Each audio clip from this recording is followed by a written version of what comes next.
सोचो, एक शांत रात है। तुम एक पुरानी लंबी कॉरिडोर में चल रहे हो। सामने लंबे लंबे दरवाजे हैं, कुछ बंद कुछ आधे खुले। तुम्हारे कदमों की हल्की सी आहट उस खामोशी में गूंज रही है। और फिर तुम एक ऐसे दरवाजे के सामने रुकते हो जो बस थोड़ा सा खुला है। अंदर से एक अजीब सा, नरम सा, लेकिन गहरा सा नूर आ रहा है। यह दरवाजा किसी फिजिकल जगह का नहीं है। यह तुम्हारे अपने माइंड का दरवाजा है। इसके अंदर है तुम्हारी सबसे बड़ी और सबसे पुरानी पहेली, कॉन्शियसनेस। कॉन्शियसनेस एक ऐसा शब्द जो सुनने में सिंपल लगता है। हम सब जानते हैं कि हम कॉन्शियस हैं। तुम अभी इस वीडियो को देख रहे हो, तुम्हें पता है कि तुम यहां हो, तुम सुन रहे हो, तुम सोच रहे हो। लेकिन सोचो, ये जो तुम्हें पता है वाली फीलिंग है, ये आती कहां से है? तुम्हारे ब्रेन के इलेक्ट्रिकल सिग्नल से, या फिर कुछ और?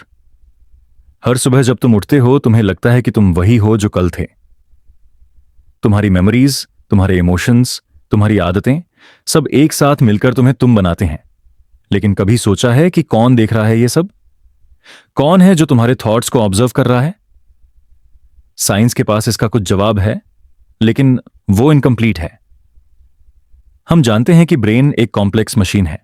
बिलियंस ऑफ न्यूरॉन्स एक दूसरे से सिग्नल्स एक्सचेंज करते हैं। ये सिग्नल्स तुम्हें test, smell, vision, sound, touch का एक्सपीरियंस देते हैं। लेकिन यह बात समझना बहुत मुश्किल है कि सिर्फ केमिकल और इलेक्ट्रिकल सिग्नल्स से तुम्हें एक्सपीरियंस कैसे मिलता है। सिर्फ न्यूरॉन्स की फायरिंग से तुम्हें एक गाने की मिठास कैसे महसूस होती है, या फिर एक पुरानी याद तुम्हारे दिल को कैसे छू जाती है। यही है वो मिस्ट्री जो फिलोसोफर्स और साइंटिस्ट्स को हजारों सालों से परेशान कर रही है। प्लेटो ने इसे अपनी फिलॉसफी में टच किया। वेदांत और उपनिषद ने इसे आत्मा और ब्रह्म के रूप में एक्सप्लोर किया। और मॉडर्न टाइम्स में इसे the hard problem of consciousness कहा जाता है। एक ऐसा प्रॉब्लम जो सिर्फ साइंस से सॉल्व नहीं होता। मैं तुमसे एक छोटा सा एक्सपेरिमेंट करने को कहना चाहता हूं। अपनी आंखें बंद करो 1 सेकंड के लिए। अपने अंदर की खामोशी सुनो। अभी जो तुम सोच रहे हो, जो तुम महसूस कर रहे हो, उसका ऑब्जर्वर कौन है? तुम्हारा ब्रेन या तुम खुद? अगर तुम कहते हो मैं खुद, तो ये मैं कहां है? तुम्हारे हेड के अंदर या तुम्हारे पूरे अस्तित्व में? कुछ लोग कहते हैं कि कॉन्शियसनेस एक इल्यूजन है, सिर्फ ब्रेन का एक फंक्शन, जैसे डाइजेशन या हार्ट बीट। लेकिन कुछ लोग कहते हैं कि यह सबसे बेसिक रियलिटी है, कि यूनिवर्स की हर चीज, हर एटम, हर पार्टिकल किसी न किसी लेवल पर कॉन्शियस है। अगर यह सच है तो इसका मतलब तुम सिर्फ एक ह्यूमन नहीं, तुम एक चलता फिरता हिस्सा हो एक यूनिवर्सल माइंड का। सोचो, जब तुम रात के अंधेरे में अकेला चल रहे हो, या जब तुम समंदर के किनारे बैठे हो, हवा तुम्हारे चेहरे को छू रही है। उस मोमेंट में जो अवेयरनेस तुम महसूस करते हो, वो तुम्हारा सबसे रियल एक्सपीरियंस होता है। और हो सकता है कि यही सबसे रियल चीज हो जो तुम्हारे पास कभी होगी। लेकिन अगर कॉन्शियसनेस इतनी नेचुरल और ऑब्वियस है, तो हम इसे मेजर क्यों नहीं कर सकते? हम हार्ट बीट मेजर कर सकते हैं, blood pressure, temperature, brain waves, लेकिन तुम्हारी अवेयरनेस का कोई मीटर नहीं है। तुम्हारे अंदर की जो आवाज तुम्हें कहती है मैं यहां हूं, उसका कोई साइंटिफिक स्केल नहीं बना। कुछ साइंटिस्ट्स कहते हैं कि जब तक हम कॉन्शियसनेस को समझ नहीं लेते, हम यूनिवर्स का सच भी नहीं समझ सकते। क्योंकि हो सकता है कि यूनिवर्स की सारी फिजिक्स, सारी केमिस्ट्री, सारी बायोलॉजी सिर्फ एक साइड इफेक्ट हो कॉन्शियसनेस का। जैसे तुम सपना देखते हो, सपने के अंदर भी एक फिजिक्स होती है, एक स्पेस होता है, एक टाइम होता है, लेकिन वो सब तुम्हारे माइंड का क्रिएशन होता है। क्या पता ये पूरी रियलिटी भी वैसे ही हो? इस बात को समझने के लिए एक एनालॉजी सोचो। तुम एक मूवी थिएटर में हो, एक 3D फिल्म चल रही है। तुम स्क्रीन पर देखे जा रहे हो, एक्सप्लोजन्स, डायलॉग्स, ड्रामा, और तुम उसमें इतने इन्वॉल्व हो जाते हो कि तुम भूल जाते हो कि तुम स्क्रीन के पीछे एक सीट पर बैठे हो। कॉन्शियसनेस शायद वही सीट है, एक ऐसी पोजीशन जहां से तुम पूरी मूवी को देख रहे हो, लेकिन तुम खुद स्क्रीन पर कैरेक्टर बन गए हो। और शायद हमारी लाइफ का सबसे बड़ा चैलेंज यही है कि हम अपने आप को फिर से उस सीट पर याद करें। क्योंकि जब तक हम सिर्फ स्क्रीन पर फोकस करते रहेंगे, हम सोचेंगे कि हम सिर्फ ये बॉडी हैं, ये नाम हैं, ये मेमोरीज हैं। लेकिन जब हम पीछे हटकर देखते हैं, तब हम रियलाइज करते हैं कि हम स्क्रीन भी नहीं, मूवी भी नहीं। हम तो वो अवेयरनेस हैं जो दोनों को ऑब्जर्व कर रही है। यही डोरवे है, यही वो जगह है जहां से हम अपनी जर्नी शुरू करते हैं। एक बार तुमने इस दरवाजे के अंदर झांक लिया, तुम वापस नहीं जा सकते, क्योंकि तुमने एक ग्लिम्प्स ले लिया है अपने असली नेचर का। और इस वीडियो का ये पहला सेगमेंट इसीलिए इंपॉर्टेंट है। हम ये मान के चल रहे हैं कि तुम अपने डेली रूटीन से, अपनी डेली थॉट से एक कदम पीछे हो गए हो और तुम एक बड़े सवाल के सामने हो, मैं कौन हूं? हो सकता है तुम सोचो कि इसका आंसर तुम्हें अभी मिल जाएगा, लेकिन ये क्वेश्चन एक सफर है, एक रास्ता है, एक एक्सप्लोरेशन है। और जैसे जैसे हम अगले सेगमेंट्स में जाएंगे, तुम देखोगे कि हर थ्योरी, हर आइडिया तुम्हें एक नई डायरेक्शन में खींचता है। कभी तुम्हें लगेगा कि तुम सब समझ गए हो, और कभी लगेगा कि तुम और भी कंफ्यूज हो गए हो। और यही कंफ्यूजन ही असली मजा है। इस डोरवे से गुजरना एक मेडिटेशन की तरह है। तुम अपनी पुरानी सोच, अपने फिक्स्ड आइडियाज, अपने रिगिड बिलीव्स को पीछे छोड़ रहे हो। तुम अपने माइंड को अलाउ कर रहे हो कि वो फ्रीली एक्सप्लोर करे। और जब तुम ऐसा करते हो, तुम एक नई तरह से देखना शुरू करते हो, खुद को, दूसरों को और दुनिया को। अब मैं तुमसे कहना चाहूंगा, एक गहरी सांस लो, धीरे से अपने शोल्डर्स को रिलैक्स करो, अपनी नेक को रिलैक्स करो और अपने माइंड को खोल दो, क्योंकि अब हम इस दरवाजे के अंदर कदम रखने वाले हैं। और अंदर का सफर तुम्हें कहीं दूर ले जा सकता है, या शायद तुम्हें वापस ले आए तुम्हारे अपने अंदर। यह पहला दरवाजा तुम्हारे लिए एक इनविटेशन है, अपने आप को एक बड़ी कहानी का हिस्सा समझने का। एक कहानी जो शुरू तो तुमसे होती है, लेकिन शायद तुम पर खत्म नहीं होती, और शायद ये कभी खत्म ही नहीं होती। चलो इस डोरवे को खोलते हैं, और अगले सेगमेंट में हम मिलेंगे उस मिस्ट्री से जो मॉडर्न साइंस का सबसे बड़ा सवाल है, the hard problem of consciousness. तो हमने पहले सेगमेंट में एक दरवाजा खोला था, एक ऐसा दरवाजा जो तुम्हारे अपने माइंड के अंदर जाता है। तुमने उसके अंदर झांका, तुमने एक झलक ली कि तुम्हारी अवेयरनेस कितनी अजीब और कितनी रियल चीज है। अब मैं तुम्हें उस जगह ले जाने वाला हूं जहां मॉडर्न फिलॉसफी और न्यूरोसाइंस मिलते हैं, एक पॉइंट पर जहां दोनों थोड़ा कंफ्यूज हो जाते हैं। यही है वह जगह जिसे फिलोसोफर डेविड चाल्मर्स ने the hard problem of consciousness कहा। नाम सुनते ही लगता है कि शायद यह कोई टेक्निकल चीज होगी, लेकिन सच यह है कि यह प्रॉब्लम तुम्हारे लाइफ का सबसे पर्सनल सवाल भी है। तुम सोच रहे हो सकते हो प्रॉब्लम क्या है? देखो, सिंपल शब्दों में बात करें तो साइंस को एक चीज समझ आती है, तुम्हारा ब्रेन एक फिजिकल ऑर्गन है। इसमें बिलियंस ऑफ न्यूरॉन्स होते हैं जो एक दूसरे को इलेक्ट्रिकल इंपल्सेस भेजते हैं। ये इंपल्सेस तुम्हारे थॉट्स, तुम्हारी मेमोरीज, तुम्हारे डिसीजंस को शेप देते हैं। लेकिन यह इजी प्रॉब्लम है। इजी इसलिए क्योंकि इसमें हम मेजर कर सकते हैं, स्कैन कर सकते हैं, डेटा देख सकते हैं। तुम कॉफी पीते हो, ब्रेन का एक एरिया एक्टिव होता है। तुम किसी से बात करते हो और एक और नेटवर्क लाइट अप होता है। तुम दर्द महसूस करते हो तो हम देख सकते हैं कौन सा पार्ट ऑफ ब्रेन सिग्नल भेज रहा है। यह सब इजी है, रिलेटिवली इजी। हार्ड प्रॉब्लम तब शुरू होता है जब हम ये पूछते हैं, लेकिन यह एक्टिविटी का एक्सपीरियंस कैसे बन जाता है? तुम रेड कलर देखते हो तो तुम्हें सिर्फ वेवलेंथ का डेटा नहीं मिलता, तुम्हें एक फीलिंग मिलती है। तुम्हें लगता है कि तुम रेड देख रहे हो। तुम गाना सुनते हो तो सिर्फ साउंड वेव्स प्रोसेस नहीं होती, तुम्हें एक इमोशन फील होता है। और सबसे बड़ी बात, तुम्हें पता है कि तुम देख रहे हो, तुम सुन रहे हो। ये जो नॉइंग वाली फीलिंग है, ये कहां से आती है? ब्रेन का कौन सा पार्ट यह आई एम अवेयर जनरेट करता है? साइंस इस सवाल के आगे रुक जाता है। हम देख सकते हैं कि न्यूरॉन्स फायर कर रहे हैं, केमिकल रिलीज हो रहे हैं, लेकिन हम एक्सप्लेन नहीं कर पाते कि क्यों तुम्हें इसका एक सब्जेक्टिव एक्सपीरियंस होता है। डेविड चाल्मर्स ने कहा था, इमेजिन करो तुम एक रोबोट बनाते हो जो ह्यूमन जैसे बिहेव करता है। तुम उसमें सेंसर लगाते हो जो लाइट डिटेक्ट करते हैं, माइक्रोफोन्स लगाते हो जो साउंड डिटेक्ट करते हैं, और एक प्रोसेसर लगाते हो जो ये डेटा एनालाइज करता है। ये रोबोट रेड कलर पर रिएक्ट करेगा, म्यूजिक पर डांस करेगा। लेकिन क्या तुम कह सकते हो कि ये रोबोट फील करता है? हमारा ब्रेन काफी कॉम्प्लेक्स है, लेकिन अगर ये सिर्फ इनपुट आउटपुट मशीन है तो हम फीलिंग कैसे प्रोड्यूस करते हैं? और अगर ये फीलिंग एक इल्यूजन है तो ये इल्यूजन देखने वाला कौन है? मैं तुम्हें एक और एनालॉजी देता हूं। सोचो तुम एक रूम में हो जहां एक बड़ी स्क्रीन है। स्क्रीन पर एक वीडियो चल रहा है, एक जंगल का। तुम देख रहे हो हरा रंग, तुम सुन रहे हो बर्ड्स के साउंड्स, तुम फील कर रहे हो एक ब्रीज का आइडिया। स्क्रीन के पीछे एक कंप्यूटर है जो ये वीडियो चला रहा है। तुम कंप्यूटर का कोड चेक करते हो, तुम देखते हो पिक्सेल्स का डेटा, ऑडियो का डेटा, टाइमिंग का डेटा, सब कुछ एक्सप्लेन हो जाता है। लेकिन तुम ये एक्सप्लेन नहीं कर पाते कि तुम्हारे अंदर एक फीलिंग क्यों आई कि तुम जंगल में हो। यही हार्ड प्रॉब्लम है। और ये प्रॉब्लम सिर्फ एकेडमिक नहीं है, इसके कॉन्सिक्वेंसेस बहुत गहरे हैं। अगर हम ये समझ लेते कि कॉन्शियसनेस कैसे बनती है, तो हम शायद आर्टिफिशियल इंटेलिजेंस को भी कॉन्शियस बना सकते। हम मशीन को फील करने की एबिलिटी दे सकते, या फिर हम ये प्रूव कर सकते कि कॉन्शियसनेस फिजिकल बॉडी से इंडिपेंडेंट है, जो कि लाइफ आफ्टर डेथ के आइडियाज को सपोर्ट करेगा। लेकिन जब तक ये समझ नहीं आता, हम एक अजीब सी डुअल रियलिटी में जी रहे हैं। एक तरफ हम मान रहे हैं कि सब कुछ फिजिकल प्रोसेसेस से होता है, और दूसरी तरफ हम अपने अंदर की सबसे बेसिक रियलिटी को समझ नहीं पा रहे। कुछ साइंटिस्ट्स कहते हैं कि शायद हमारी अप्रोच गलत है।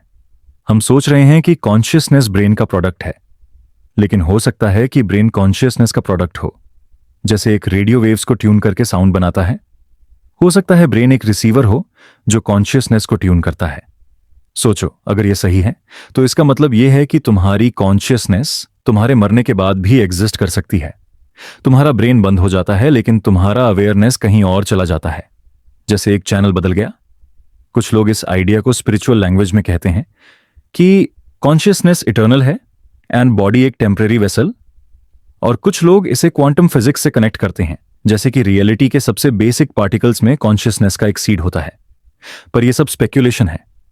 हार्ड प्रॉब्लम का सच यह है कि हम अभी भी अंधेरे में हैं। हमने इस डोर को बस थोड़ा सा खोला है, लेकिन अंदर का रूम अभी भी एक मिस्ट्री है। मैं जानता हूं, रात के इस वक्त जब तुम शांत बैठे हो, तुम्हारे दिमाग में एक हल्का सा अजीब फीलिंग आ रहा होगा, जैसे तुम अपने आप को अपने थॉट्स के पीछे देख रहे हो। जैसे तुम सोच रहे हो, ये मैं कौन हूं जो ये वीडियो सुन रहा है? और शायद तुम ये भी नोटिस कर रहे हो कि तुम अपनी ब्रीदिंग को फील कर सकते हो, तुम अपनी हार्ट बीट सुन सकते हो, लेकिन तुम इन चीजों के ऑब्जर्वर हो।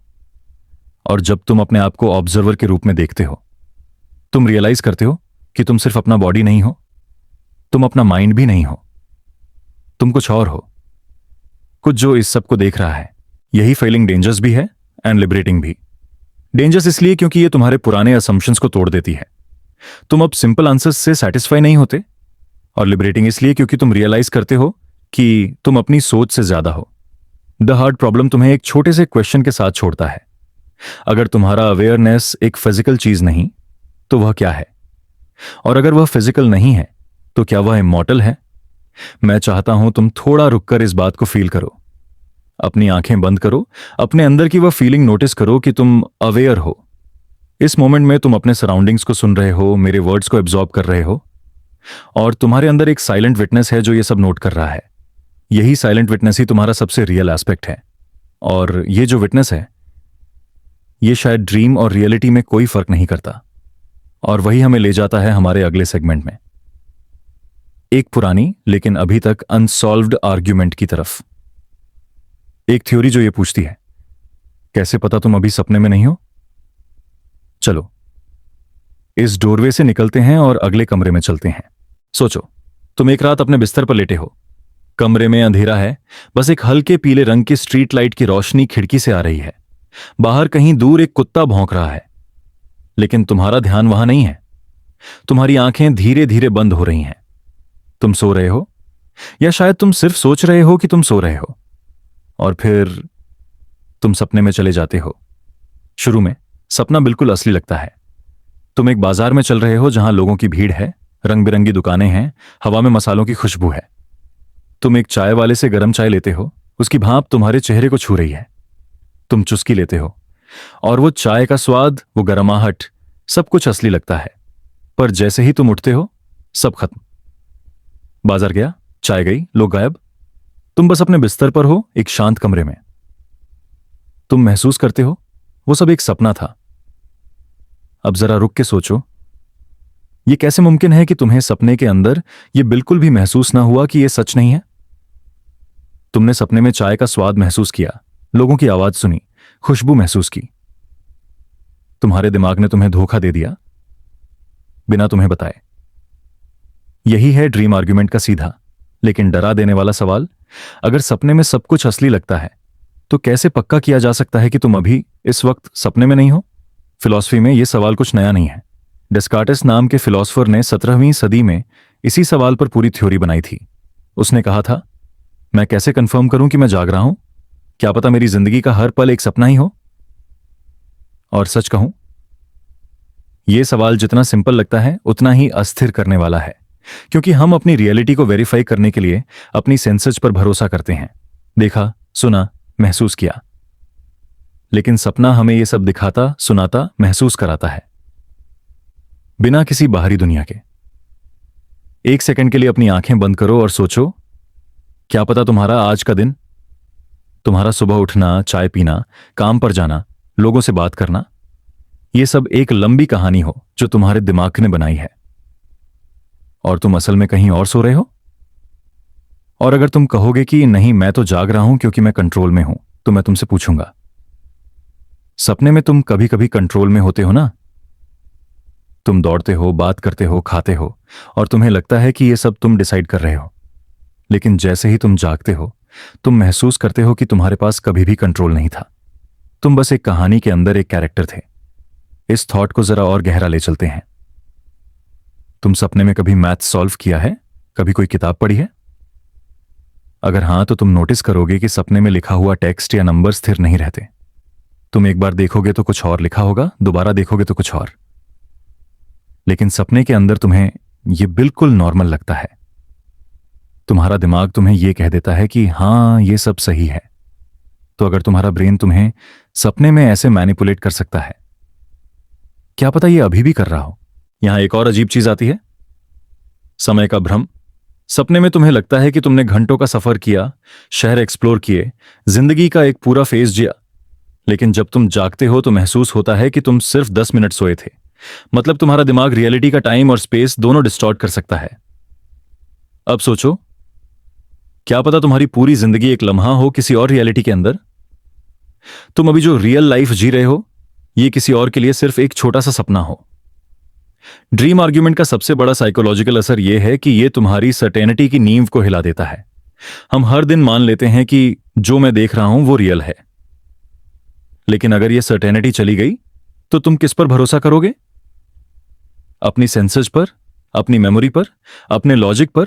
और अगर तुम यह भी नहीं कह सकते कि तुम जाग रहे हो, तो तुम अपने अस्तित्व के बारे में कैसे पक्का हो सकते हो?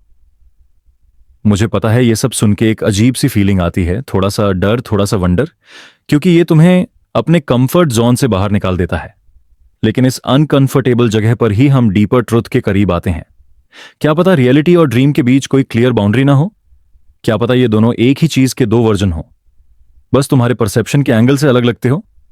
मैं तुम्हें एक छोटी सी कहानी सुनाता हूं। एक पुराने चीनी फिलोसोफर जुआंगजी ने लिखा था कि एक रात उसने सपना देखा कि वो एक तितली है। वो फूलों के बीच उड़ रहा है, हवा का मजा ले रहा है, बिल्कुल बिंदास। फिर जब वो जागता है तो सोचता है, क्या मैं जुआंगजी हूं जो तितली बन के सपना देख रहा था, या मैं एक तितली हूं जो जुआंगजी बन के सपना देख रही है? इस कहानी का पॉइंट यह है, शायद हम अपने जगने और सपने के बीच एक ऐसी लाइन खींचते हैं जो असल में मौजूद ही नहीं है। और अगर तुम ये सोच रहे हो कि पर मैं सपने से जाग सकता हूं, तो मैं तुमसे पूछता हूं, कैसे पक्का हो कि तुम अभी जो जी रहे हो उसका भी कोई वैकअप मोमेंट नहीं आएगा? क्या पता एक दिन तुम आंखें खोलो और महसूस करो कि तुम्हारी पूरी लाइफ बस एक शॉर्ट ड्रीम सीक्वेंस थी किसी और के दिमाग के अंदर। ड्रीम आर्ग्यूमेंट का सबसे अजीब हिस्सा यह है कि तुम इसे प्रूव भी नहीं कर सकते और डिसअप्रूव भी नहीं। तुम कितना भी लॉजिकली आर्ग्यू कर लो कि तुम जाग रहे हो, तुम्हारे पास कोई फाइनल एविडेंस नहीं है जो सपने को खारिज कर दे। और शायद इसी वजह से यह थॉट इतना फैसिनेटिंग है, क्योंकि यह तुम्हें एक ओपन एंडेड मिस्ट्री देके चला जाता है। अब मैं तुम्हें एक सूक्ष्म सी बात बताऊंगा। जब तुम सपने के अंदर महसूस कर लेते हो कि तुम सपना देख रहे हो, उसे लूसिड ड्रीमिंग कहते हैं। उस मोमेंट में तुम अपने सपने का कंट्रोल ले सकते हो, उड़ सकते हो, कहानी बदल सकते हो, नामुमकिन चीजें कर सकते हो। सोचो, अगर यह जिंदगी भी एक सपना हो तो क्या तुम इसे लूसिड बना सकते हो? क्या तुम अपने चॉइसेस का ज्यादा कंट्रोल ले सकते हो जैसे सपने में लेते हो? मैं जानता हूं तुम शायद अब अपने आसपास की चीजों को देख रहे हो, अपना हाथ, अपनी डेस्क, अपनी स्क्रीन, और सोच रहे हो, नहीं यार, ये सब तो रियल है। लेकिन यही तो तुम सपने में भी सोचते हो। ड्रीम आर्ग्यूमेंट तुम्हें यह नहीं कह रहा कि तुम सपने में हो, यह तुमसे सिर्फ यह कह रहा है, तुम पक्के नहीं हो सकते कि तुम नहीं हो। और शायद इसी अनिश्चितता में एक अजीब सी आजादी छुपी है, क्योंकि अगर ये सब एक सपना है तो तुम सीमाएं तोड़ सकते हो, तुम रूल्स को चैलेंज कर सकते हो, तुम अपनी रियलिटी के लिमिट्स को टेस्ट कर सकते हो। आखिरी बार एक बात सोच के देखना, अगर कल तुम उठ के महसूस करो कि तुम्हारी पूरी लाइफ एक सपना थी, तो तुम्हें किस बात का अफसोस होगा, किस चीज का शुक्रिया करोगे, किस मोमेंट को तुम दोबारा जीना चाहोगे? क्या तुम अभी से वैसे जीना शुरू कर सकते हो जैसे तुम्हें पता हो कि ये एक सपना है, छोटा, नाजुक और हर सेकंड फीका होने वाला? शायद यही ड्रीम आर्ग्यूमेंट का सबसे पावरफुल लेसन है कि चाहे ये रियल हो या ना हो, तुम्हें इसे पूरी तरह जीना चाहिए। आंख बंद करो, एक गहरी सांस लो और अपने आप से पूछो, क्या मैं अभी सपने में हूं? और जब तक तुम पक्के नहीं हो, अपने हर पल को थोड़ा ज्यादा मैजिकल समझ के जियो। सोचो, तुम अपने कमरे में बैठे हो एक रात के अंधेरे में, बाहर खिड़की से थोड़ी सी हल्की सी स्ट्रीट लाइट आ रही है और तुम्हारे सामने लैपटॉप का डिम स्क्रीन ग्लो कर रहा है। तुम कॉफी का एक सिप लेते हो और तुम्हारे माइंड में एक अजीब सा सवाल आता है, क्या ये दुनिया असली है भी? ये कोई कैजुअल थॉट नहीं है, ये वो सवाल है जो तुम्हारे अंदर तक गूंजता है। ऐसा लगता है जैसे रियलिटी अपने आप पर सवाल उठा रही हो। तुम अपने हाथों को देखते हो, उनके टेक्सचर को फील करते हो और एक पल के लिए सोचते हो, अगर ये सब कुछ एक सिमुलेशन है तो? सिमुलेशन हाइपोथेसिस एक ऐसा आइडिया है जो कहता है कि शायद हम जो कुछ भी देख रहे हैं, फील कर रहे हैं या एक्सपीरियंस कर रहे हैं, वो सब एक एडवांस्ड कंप्यूटर प्रोग्राम का हिस्सा हो सकता है। एक hyper realistic, mind bending, flawless video game जिसमें हम कैरेक्टर्स हैं और हमें पता भी नहीं। शुरुआत का ख्याल इस थ्योरी को पॉपुलर बनाने वालों में एक नाम बहुत आता है, निक बॉस्ट्रॉम, एक फिलॉसफर जिन्होंने ये आर्ग्यूमेंट दिया कि अगर टेक्नोलॉजी का डेवलपमेंट इसी स्पीड से चलता रहा तो एक दिन ऐसे सिविलाइजेशंस बनेंगी जो अपने एंसेस्टर्स के रियलिस्टिक सिमुलेशंस बना सकेंगी। और अगर ऐसा हो गया तो प्रोबेबिलिटी यह है कि हम ओरिजिनल रियलिटी में नहीं बल्कि उन्हीं सिमुलेशंस में से एक में जी रहे हैं। सोचो, एक दिन तुम एक सुपर एडवांस्ड वीआर हेडसेट पहनते हो जो तुम्हें एक दुनिया में ले जाता है जहां तुम फील कर सकते हो, स्मेल कर सकते हो, टच कर सकते हो। हर एक डिटेल उतनी ही रियल जितनी तुम्हारी एक्चुअल लाइफ।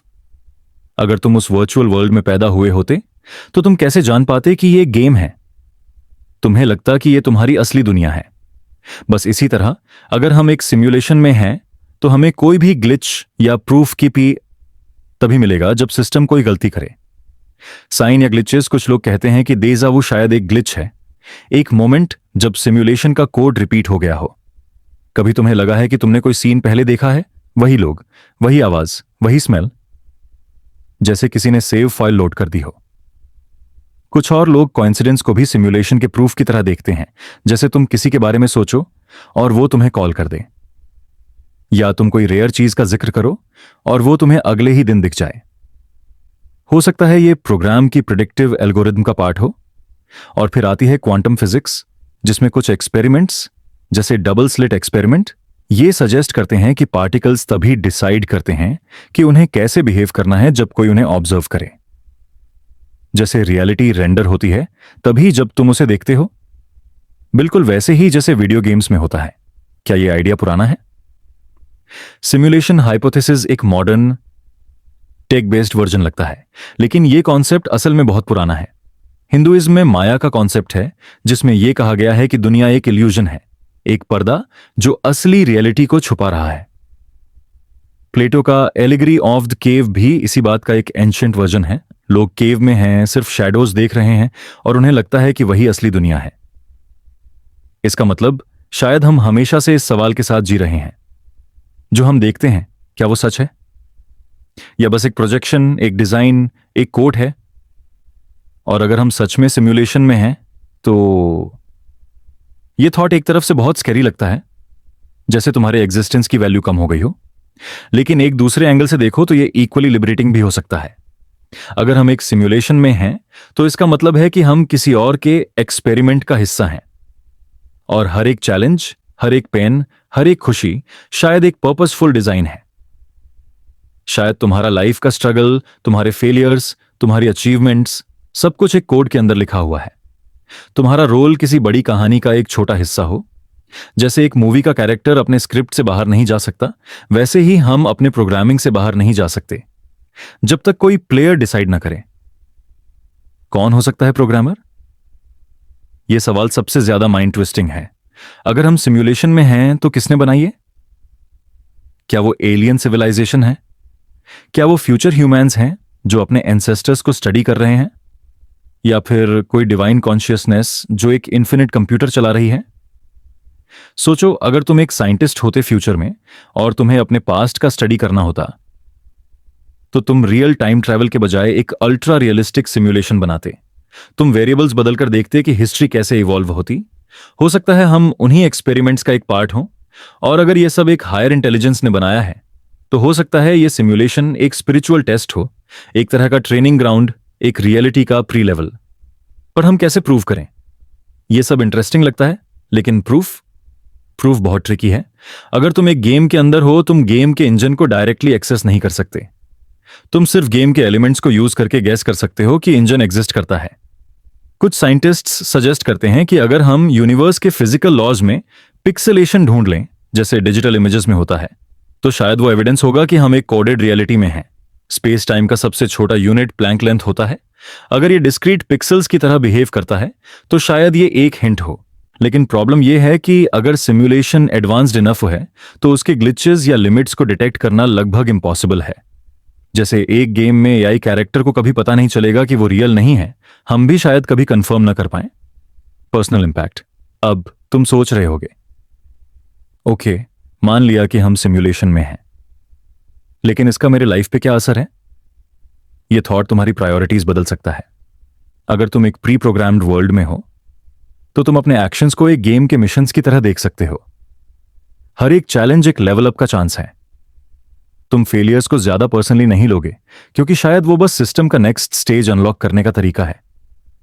एक और चीज, अगर तुम्हें लगता है कि तुम एक सिमुलेशन में हो तो तुम लाइफ के हर मोमेंट को ज्यादा कॉन्शियसली एक्सपीरियंस करोगे। तुम अपने एनवायरनमेंट के डिटेल्स नोटिस करोगे, पैटर्न्स ढूंढोगे और शायद सिस्टम के हिडन ईस्टर एग्स एक्सप्लोर करोगे। ये एक गेम बन जाता है और तुम उसके अवेयर प्लेयर। फिलोसॉफिकल ट्विस्ट, एक और अजीब पैराडॉक्स यहां आता है। अगर हम सिमुलेशन में हैं तो भी ये हमारी रियलिटी है, क्योंकि यही वो दुनिया है जिसमें हम एग्जिस्ट करते हैं, फील करते हैं और सोचते हैं। चाहे ये एक कंप्यूटर कोड हो या एक डिवाइन ड्रीम, तुम्हारी इमोशंस, तुम्हारे चॉइसेस, तुम्हारी कहानी, ये तुम्हारे लिए रियल है। इसका मतलब शायद असल सवाल ये नहीं कि हम सिमुलेशन में हैं या नहीं, बल्कि ये कि हम अपनी करंट रियलिटी को कैसे जीते हैं। तुम इस वक्त अपने रूम में बैठे हो, ये वर्ड्स पढ़ रहे हो। शायद तुम्हें लगता है कि तुमने ये सीन पहले भी एक्सपीरियंस किया है। हो सकता है ये देजा वू हो, या हो सकता है तुम्हें सिस्टम एक सटल हिंट दे रहा हो कि तुम इस गेम के एक अवेयर प्लेयर बन गए हो। और जब तुम अवेयर हो जाते हो, शायद वही तुम्हारा पहला लेवल कंप्लीशन होता है। सोचो, तुम एक नॉर्मल दिन गुजार रहे हो। सुबह उठते हो, ब्रश करते हो, चाय पीते हो, न्यूज पढ़ते हो, सब कुछ रूटीन, हर चीज वैसे ही जा रही है जैसे हमेशा होती है। लेकिन फिर एक छोटा सा पल आता है जो तुम्हें रोक देता है। तुम्हें लगता है कि कुछ गड़बड़ है, लेकिन तुम समझ नहीं पाते कि गड़बड़ क्या है। जैसे तुम्हारे सराउंडिंग्स में एक हल्का सा ग्लिच आ गया हो। ग्लिच, यह शब्द तुमने शायद टेक्नोलॉजी के कॉन्टेक्स्ट में सुना होगा। कंप्यूटर फ्रीज हो गया, गेम का फ्रेम अटक गया, कोई एनिमेशन लूप में फंस गई। यह सब होता है एक डिजिटल ग्लिच के साथ।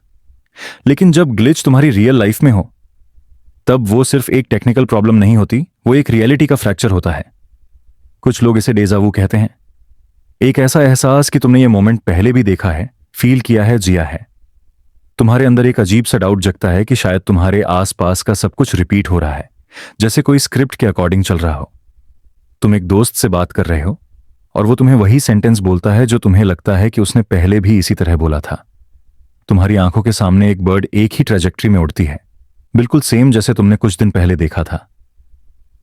और तुम सोचने लगते हो, क्या मैं फ्यूचर प्रिडिक्ट कर रहा हूं या मैं एक लूप में फंस गया हूं? ये ग्लिचेस हमेशा ड्रामेटिक नहीं होते। कभी कभी वो बहुत सटल होते हैं। जैसे तुम अपने रूम में एक ऑब्जेक्ट देखते हो जो तुम्हें लगता है कि तुमने कहीं और रखा था। तुम फ्रिज खोलते हो और वहां एक ऐसा आइटम होता है जो तुमने कभी खरीदा ही नहीं। तुम किसी से मिलते हो और तुम्हें लगता है कि तुम उसे बचपन से जानते हो, लेकिन तुम्हारी मेमोरी के रिकॉर्ड्स में वो नाम ही नहीं होता। लोग कहते हैं कि यह सिर्फ माइंड का ट्रिक है। हमारा ब्रेन एक बहुत ही पावरफुल प्रेडिक्टिव मशीन है। वो पैटर्न्स ऑब्जर्व करता है, उन पैटर्न्स के बेसिस पे फ्यूचर इवेंट्स का गैस लगाता है, और कभी कभी वो गैस इतना एक्यूरेट होता है कि हमें लगता है कि हमने पहले भी ये मोमेंट जिया है। लेकिन अगर ये सिर्फ माइंड का ट्रिक नहीं है तो अगर ये ग्लिचेस असल में हमारी रियलिटी के कोड के छोटे छोटे क्रैक्स हैं। सोचो, अगर दुनिया एक सिमुलेशन है, जैसे एक बहुत ही एडवांस्ड वीडियो गेम, तो ग्लिच उस गेम का छोटा सा बग हो सकता है। शायद कोई कोड का पीस प्रॉपर्ली एग्जीक्यूट नहीं हुआ और तुम्हें एक सेकंड के लिए सिस्टम का एक सीक्रेट ग्लिम्प्स मिल गया, जैसे एक कर्टन के पीछे का बैकस्टेज मोमेंट। इस थ्योरी के सपोर्ट में कई लोग अपने एक्सपीरियंस शेयर करते हैं। एक आदमी कहता है कि वो एक कॉफी शॉप में गया और वहां एक कपल को कॉर्नर टेबल पर बैठते देखा। दोनों आपस में बात कर रहे थे। वो आदमी अपना कॉफी ऑर्डर करता है, टेबल पर बैठता है, फोन चेक करता है। जब वो ऊपर देखता है तो वही कपल बिल्कुल सेम पोजीशन में, सेम फेशियल एक्सप्रेशंस के साथ बैठे रहते हैं, जैसे किसी ने उनका वीडियो पॉज कर दिया हो। कुछ सेकंड बाद वो रिज्यूम हो जाते हैं। ये सीन बिल्कुल एक ग्लिच जैसा लगता है। एक और स्टोरी है एक औरत की जो ट्रेन से ट्रैवल कर रही थी। उसने देखा कि प्लेटफॉर्म पर एक मैन एक रेड जैकेट पहना हुआ है, एक पर्टिकुलर पोज में खड़ा है और सिगरेट पी रहा है। जब ट्रेन चलने लगती है, वो अपना फोन निकाल के फोटो क्लिक करने का सोचती है, लेकिन कैमरा ओपन करते ही उसने देखा वही मैन फिर से प्लेटफॉर्म के दूसरे एंड पर same pose, same jacket, same expression के साथ खड़ा है। वो शॉक्ड थी। ये फिजिकली पॉसिबल ही नहीं था, जब तक कि हम मान लें कि रियलिटी ने एक फ्रेम रिपीट कर दिया हो। और फिर वो मोमेंट्स होते हैं जो सिर्फ तुम्हें फील होते हैं, दूसरे नोटिस भी नहीं करते। जैसे एक पल के लिए तुम्हें लगता है कि साउंड मफल हो गया है, जैसे कोई इनविजिबल रिमोट से म्यूट बटन प्रेस कर दे। तुम्हारे सराउंडिंग्स एक सेकंड के लिए स्टिल हो जाते हैं और तुम्हारे अंदर एक अजीब सी अवेयरनेस आ जाती है कि तुम किसी और लेयर पे चल गए हो। फिर सब नॉर्मल हो जाता है और तुम सोचते हो शायद मेरा दिमाग ओवर रिएक्ट कर रहा था। लेकिन ये पल चाहे कितने भी सटल हों, एक डीप एग्जिस्टेंशियल सवाल उठाते हैं। अगर रियलिटी ग्लिच कर सकती है तो इसका मतलब है कि ये रियलिटी एक फिक्स्ड सॉलिड चीज नहीं है। ये फ्लेक्सिबल है, एडिटेबल है, और जो चीज एडिटेबल है वो आर्टिफिशियल भी हो सकती है। यहां एक और ट्विस्ट है। कभी कभी ये ग्लिचेस सिर्फ एक इंसान को नहीं बल्कि एक ग्रुप को फील होते हैं। एक फेमस केस में एक फुटबॉल स्टेडियम के 100 स्पेक्टेटर्स ने एक ही वक्त पर देखा कि एक बर्ड मिड एयर फ्रीज हो गई। वो बस हवा में लटक रही थी, विंग्स हाफ ओपन, जैसे कोई इनविजिबल थ्रेड से लटक रही हो। कुछ सेकंड बाद वो सडन मूवमेंट के साथ नॉर्मल हो गई। कैमरों ने भी कैप्चर किया, लेकिन एक्सप्लेनेशन कोई नहीं दे पाया। इंडियन कॉन्टेक्स्ट में भी ऐसे एक्सपीरियंस मिलते हैं। हमारे यहां इसे कभी कभी माया का पर्दा या ब्रह्मा का लीला कहा जाता है। पुराने ग्रंथों में भी मेंशन है कि दुनिया एक प्रकाश का जाल है जिसमें हम सिर्फ प्रोजेक्शंस देख रहे हैं। अगर प्रोजेक्शन में डिस्टर्बेंस आ जाए तो वही ग्लिच होता है। अब सवाल यह है कि हम ग्लिचेस को कैसे आइडेंटिफाई करें? क्या हम इंटेंशनली उन मोमेंट्स को कैच कर सकते हैं? शायद हां। कुछ लोग कहते हैं कि जब तुम प्रेजेंट मोमेंट में फुली अवेयर होते हो, बिना ऑटो पायलट मोड के, तुम उन सबटल इनकंसिस्टेंसीज को पकड़ सकते हो। जैसे तुम्हारे दिमाग का एक छोटा सेंसर एक्टिवेट हो जाता है जो एरर डिटेक्ट करता है, पर एक वार्निंग भी है। जितना ज्यादा तुम इन ग्लिचेस को नोटिस करोगे, उतना ज्यादा तुम अपनी पुरानी नॉर्मल रियलिटी से डिस्कनेक्ट महसूस करोगे। तुम्हें लगने लगेगा कि तुम्हारे आसपास का सब कुछ स्क्रिप्टेड है। तुम लोगों के एक्शंस में पैटर्न्स देखोगे, तुम्हें इवेंट्स का टाइमिंग अननेचुरल लगेगा, तुम्हें लगेगा कि तुम्हें ऑब्जर्व किया जा रहा है। यह स्टेट एक तरफ एक्साइटिंग है क्योंकि तुम्हें लगता है कि तुमने दुनिया के एक सीक्रेट लेयर को देख लिया, लेकिन दूसरी तरफ यह अनसेटलिंग भी है क्योंकि तुम्हें रियलाइज होता है कि तुम्हारी अंडरस्टैंडिंग ऑफ रियल हमेशा इनकम्प्लीट थी। तुम एक मेज के बीच में हो जहां हर टर्न के पीछे एक और इल्यूजन छुपा है। सोचो, अगर कल सुबह तुम उठ के देखो कि तुम्हारे रूम का एक ऑब्जेक्ट एकदम अलग जगह पर है, या तुम एक रोड पर चल रहे हो और तुम्हें लगता है कि तुम ये एग्जैक्ट सीन कल भी देख चुके हो, तो तुम क्या करोगे? इग्नोर कर दोगे क्योंकि लाइफ चलती रहनी चाहिए, या तुम रुक के सोचोगे कि शायद तुम एक स्क्रिप्ट के अंदर चल रहे हो, एक ऐसी स्क्रिप्ट जो कभी कभी थोड़ा सा अटक जाती है और हमें ग्लिच का ग्लिम्प्स मिलता है। और शायद सिर्फ शायद ये ग्लिचेस एक हिडन मैसेज भी हो सकते हैं। शायद सिस्टम तुम्हें बुला रहा है, तुम्हें हिंट दे रहा है कि तुम्हारे पास कंट्रोल ज्यादा है जितना तुम सोचते हो। शायद तुम अपनी रियलिटी के कोड को समझ के अपनी कहानी के कुछ पार्ट्स रीराइट कर सकते हो। जब अगला ग्लिच तुम्हें मिले, उसे कैजुअली इग्नोर मत करना। उस पल को ऑब्जर्व करना, उसके डिटेल्स को एब्जॉर्ब करना, क्योंकि हो सकता है वो तुम्हारी रियलिटी के बारे में तुम्हें एक ऐसा सच बता दे जो किसी किताब, किसी लेक्चर, किसी फिलॉसफी ने कभी ना बताया हो। और जब तुम रात को सो रहे हो, याद रखना, अगर तुमने अपने सपने में एक ग्लिच देखा, एक रिपीटेड सीन, एक फ्रोजन मोमेंट, एक इम्पॉसिबल शिफ्ट, तो शायद तुम सिर्फ सपना नहीं देख रहे हो, शायद तुम रियलिटी के डीपर कोड को एक्सेस कर रहे हो। सोचो, तुम अकेले हो अपने कमरे में, बाहर रात का अंधेरा है, सिर्फ एक हल्का सा स्ट्रीट लाइट ग्लो कर रहा है, तुम्हारे हाथ में चाय का कप है और तुम उसके गर्म सिप के साथ अपने थॉट्स में खो जाते हो। और फिर एक अजीब सा सवाल तुम्हारे माइंड में आता है, क्या मैं ही रियल हूं और सब कुछ और जो मैं देख रहा हूं, फील कर रहा हूं या एक्सपीरियंस कर रहा हूं, बस मेरा इमेजिनेशन है? यही है सोलिप्सिज्म का बेसिक आइडिया, एक फिलोसॉफिकल कॉन्सेप्ट जो कहता है कि तुम्हारे अपने माइंड के अलावा कोई चीज सर्टेन नहीं है। तुम्हारी कॉन्शियसनेस ही सिर्फ रियल चीज है। बाकी दुनिया, लोग, ऑब्जेक्ट्स, इवेंट्स, सब कुछ तुम्हारे परसेप्शन का प्रोडक्ट हो सकते हैं, तुम्हारे माइंड की क्रिएशन। शुरुआत में यह आइडिया थोड़ा स्केरी लगता है।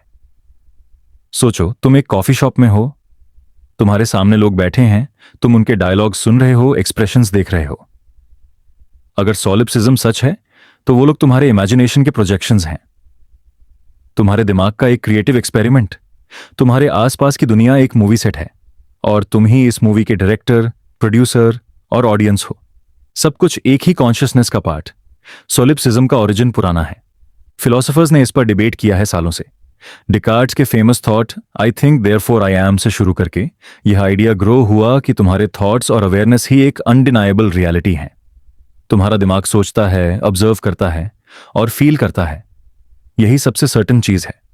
बाकी सब, चाहे तुम्हारा पार्टनर, तुम्हारा पेट या तुम्हारा घर हो, उनकी एग्जिस्टेंस के लिए तुम्हारे माइंड के बियॉन्ड कोई प्रूफ नहीं है।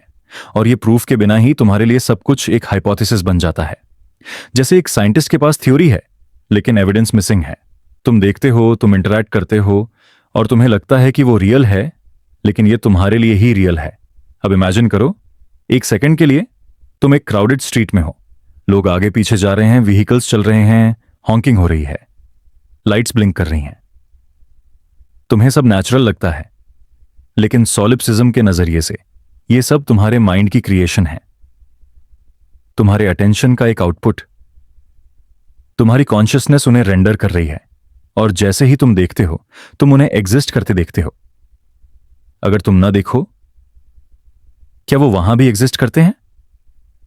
यही थॉट थोड़ा अनसेटलिंग है, क्योंकि अगर सब कुछ तुम्हारे इमेजिनेशन का पार्ट है तो तुम्हारी रिस्पॉन्सिबिलिटी भी उसके साथ आती है। तुम्हारे थॉट्स, परसेप्शंस और एक्सपेक्टेशंस ही तुम्हारी दुनिया को डिफाइन करते हैं।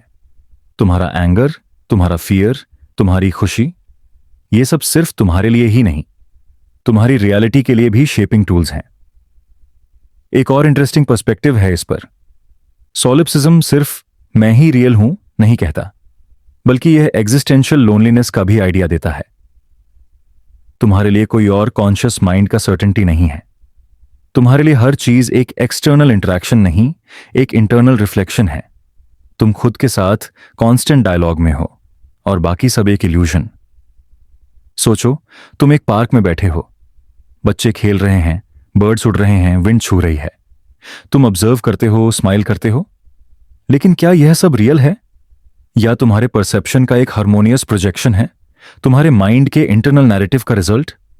तुम्हारे दिमाग ने हर एक मोमेंट को रेंडर किया है, जैसे एक फिल्म मेकर अपने इमेजिनेशन को स्क्रीन पर लाता है। फिलोसॉफिकली सोलिप्सिज्म एक एक्सट्रीम स्केप्टिसिज्म का फॉर्म है। यह हमारे परसेप्शन और नॉलेज की लिमिटेशंस को हाईलाइट करता है। हम जो भी जानते हैं वो हमारे सेंसेस और माइंड के फिल्टर्स के थ्रू आता है। तुम्हारा दिमाग लाइट वेव्स, साउंड वाइब्रेशंस और फिजिकल इंटरैक्शंस को प्रोसेस करता है और एक कोहेरेंट वर्ल्ड एक्सपीरियंस करवाता है। लेकिन हम कभी नहीं जानते कि जो एक्सपीरियंस हम रिसीव कर रहे हैं वो असली है या एक मेंटल कंस्ट्रक्ट। इस अनसर्टेनिटी का इंपैक्ट एग्जिस्टेंशियल है। तुम्हारे लिए सब कुछ क्वेश्चन मार्क बन जाता है। तुम्हारे लिए मोरालिटी, एथिक्स और सोसाइटी के रूल्स भी एक सब्जेक्टिव फ्रेमवर्क हैं। क्योंकि अगर सब कुछ तुम्हारे माइंड की क्रिएशन है तो हर एक्शन का असली कॉन्सिक्वेंस तुम्हारे इमेजिनेशन के बियॉन्ड एग्जिस्ट नहीं करता। तुम्हारे लिए राइट और रॉन्ग का मतलब शिफ्ट हो जाता है। सब कुछ परसेप्शन के हिसाब से डिफाइन होता है और यह कॉन्सेप्ट कभी कभी पैराडॉक्स भी बन जाता है। अगर तुम्हारा माइंड ही सब कुछ क्रिएट कर रहा है तो तुम्हारे इमेजिनेशन की लिमिट्स क्या हैं? तुम्हारे ड्रीम्स, तुम्हारी फैंटेसीज, तुम्हारे फियर्स, क्या वो इन्फिनिट हैं या तुम्हारा दिमाग सिर्फ उन पैटर्न्स को फॉलो करता है जो उसने सीखे हैं? तुम्हारे लिए रियलिटी का स्पेक्ट्रम कितना वाइड है? एक सटल और मेडिटेटिव इंप्लीकेशन यह है कि तुम्हारे लिए सब कुछ एक पर्सनल यूनिवर्स है। तुम्हारे इमोशंस, तुम्हारे एक्सपीरियंसेस, तुम्हारी परसेप्शंस, यही तुम्हारी एक्सटर्नल रियलिटी है। अगर तुम शांत और अवेयर हो जाते हो, तुम्हारे लिए दुनिया भी शांत और प्रेडिक्टेबल लगती है। अगर तुम स्ट्रेस्ड हो और नेगेटिव इमोशंस डोमिनेट करते हैं, तुम्हारे लिए रियलिटी केओटिक और अनप्रेडिक्टेबल लगता है। सॉलिप्सिज्म का साइकोलॉजिकल इंपैक्ट भी इंटरेस्टिंग है। एक तरफ तुम्हें लगेगा कि तुम्हारे लिए सब कुछ कंट्रोल में है। तुम्हारे थॉट्स, तुम्हारी परसेप्शंस ही तुम्हारी दुनिया को डिफाइन करते हैं।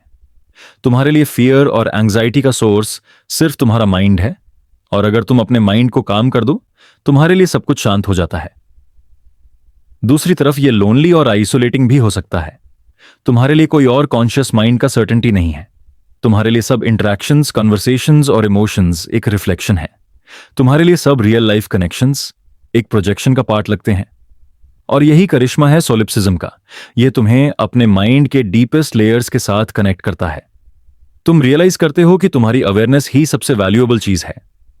तुम्हारे लिए दुनिया का असली पर्पस सिर्फ ऑब्जर्वेशन और एक्सपीरियंस है। तुम्हारे लिए हर मोमेंट एक मेडिटेशन है। हर इंटरैक्शन एक मिरर है जो तुम्हारी इनर कॉन्शियसनेस को रिफ्लेक्ट करता है। इस रियलाइजेशन के बाद तुम स्लोली शांत हो जाते हो। तुम सोचते हो कि अगर तुम्हारे माइंड का यूनिवर्स रियल है तो तुम्हारे इमोशंस, तुम्हारी चॉइसेस, तुम्हारे एक्शंस सब एक मीनिंगफुल पार्ट हैं। तुम्हारे लिए दुनिया का केओस और कॉम्प्लेक्सिटी एक रिदम बन जाता है। तुम ऑब्जर्व करते हो, एक्सेप्ट करते हो और खुद के साथ हार्मोनाइज करते हो। अब इमेजिन करो, तुम रात के इस शांत पल में अपने रूम में बैठे हो। तुम्हारे आसपास कोई डिस्टर्बेंस नहीं, सिर्फ तुम्हारा माइंड और तुम्हारी अवेयरनेस। तुम्हारा ब्रीदिंग रिदम स्टेडी है, तुम्हारी थॉट्स एक फ्लो में चल रही हैं। तुम्हारे लिए दुनिया के ऑब्जेक्ट्स सिर्फ तुम्हारे माइंड के प्रोजेक्शंस हैं, लेकिन तुम उन्हें अप्रिशिएट कर रहे हो, तुम उन्हें एक्सपीरियंस कर रहे हो, तुम उन्हें रियलिटी बना रहे हो। सोलिप्सिज्म के इस लेवल पे तुम अपने लिए एक नई क्लैरिटी पाते हो। तुम्हारे लिए सब एक्सटर्नल डिस्ट्रैक्शंस फेड हो जाते हैं। तुम्हारे लिए सब चीजें मीनिंगफुल हैं क्योंकि तुम्हारे लिए वो एग्जिस्टेंस के एक एक्सटेंशन है। तुम्हारे लिए दुनिया का केओस एक डांस बन जाता है, तुम्हारे माइंड का रिदम फॉलो करता है। तुम अपने आप के साथ और अपने इनर यूनिवर्स के साथ हार्मोनाइज कर जाते हो। और यही सोलिप्सिज्म का सबशल ब्यूटी है। एक तरफ एग्जिस्टेंशियल क्वेश्चनिंग, एक तरफ प्रोफाउंड मेडिटेशन। तुम्हारे लिए सब रियलिटी के अनसर्टेनिटीज एक गाइडेड रिफ्लेक्शन बन जाते हैं। तुम शांत हो जाते हो, अवेयर हो जाते हो और अपने इनर कॉन्शियसनेस के साथ एक डीप कनेक्शन फील करते हो। तो जैसे ही तुम अपने नाइट टाइम टी सिप करते हो या बेड में सेटल करते हो, याद रखना, शायद तुम्हारे लिए सब कुछ तुम्हारे अपने माइंड का क्रिएशन है। और अगर यह सच भी हो तो तुम्हारे लिए सब मोमेंट्स प्रेशियस हैं। तुम्हारे लिए दुनिया के मिस्ट्रीज एक मेडिटेशन बन जाते हैं। तुम्हारे लिए हर इंटरैक्शन, हर थॉट और हर इमोशन एक रियल एक्सपीरियंस है, क्योंकि तुम्हारे लिए तुम्हारा माइंड ही सबसे रियल चीज है। टेक अ डीप ब्रेथ और इस थॉट के साथ एक काल्म रिफ्लेक्टिव पॉज लो।